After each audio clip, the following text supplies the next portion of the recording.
also heard, which I would like this tip, that you figured out a way to filter out certain keywords on social media so you just didn't even have to deal with it. I need to know how to do that. That's genius. It's like in advanced settings, and there's a keyword, or phrase that you can have it filtered out. It's definitely like advanced settings, but I found it and I was like, yeah, I hate you, die. Like I took all those words out. And we will be seeing none of that from here on out. Yeah. Thank you very much. Well, and I read too, I think you mentioned this in your book, that you would sometimes tape those words or mantras to your skis. Yeah. That's something that I would do too, is we would just write in Sharpie on our feet.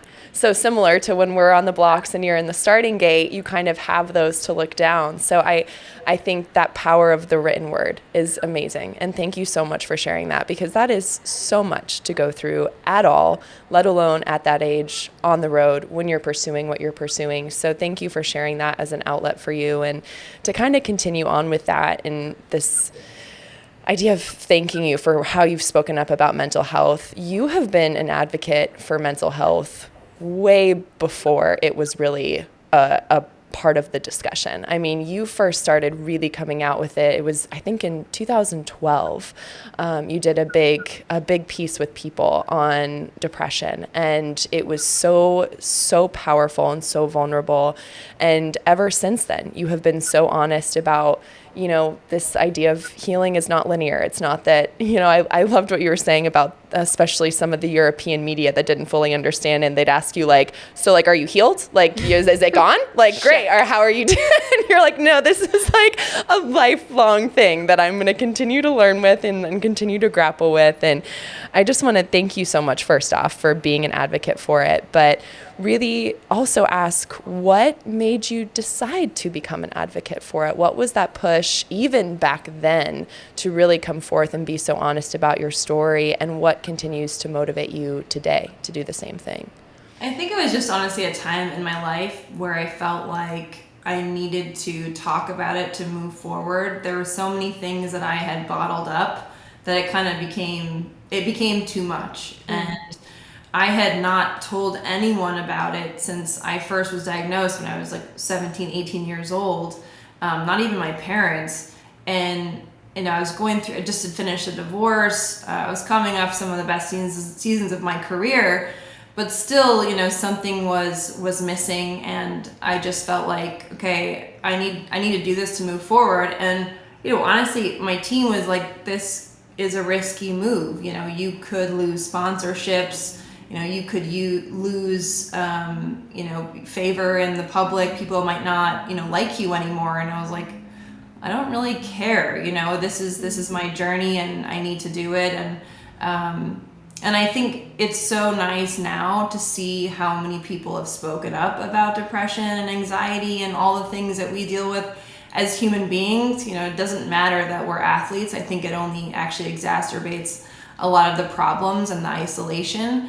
But it's just so nice that it's such an open conversation, whereas when I spoke out about it, it was like, wow, I could end my career because I'm speaking out about mental health, which is crazy to think about at this point. That's so crazy. You had to think, we talked about this, even in 2017 when you were talking about it, and you're like, I go to a therapist. People will be like, oh, what's wrong? And now it's like the first thing that is happening in a conversation. You meet someone 5 minutes ago and you're like, who do you see? Do you have any recommendations? Literally, yeah. It's just become so normal. And it's because of people like you who spoke up, 12 years ago, that's just become status quo. And hey, it's okay to get help and reach out. I heard that you have kind of a different style of therapy. This might be wrong, but instead of talk therapy, it's you go do something. You set a goal, and it's something that you and your therapist talk about. Can you share what that means or how you do that?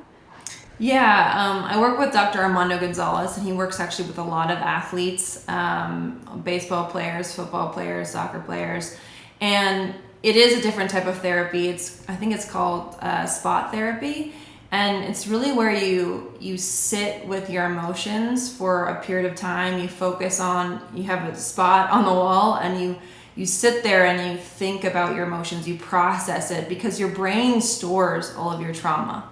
And unless you really sit down and process it and live in that emotion and clear it from your system, it's not going to go away. The funny thing is, he kept saying, oh, we need to clear out your trauma from your crashes. And I'm like, I'm telling you, I don't have any trauma from my crashes. I do it all the time. If I had trauma from my crashes, I wouldn't be ski racing.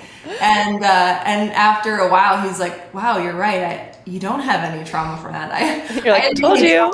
Personal life, but not from my skiing. But, I think if you look it up and do your research, I think it's just, I think as athletes, we like goals and we like, trying to attain something, and that's how he sets it up.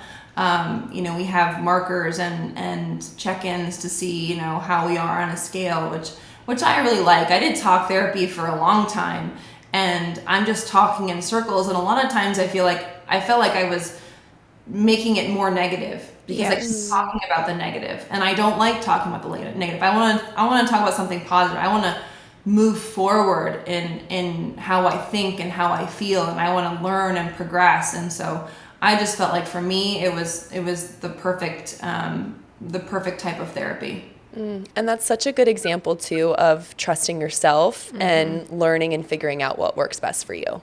Like, Absolutely. try it one way. If it works for you, great. But just that not everything is going to work for everyone, and that's totally there okay. There are a lot of different paths to being, happy and healthy and balanced and fulfilled. It's just just you have to trust yourself and find that path.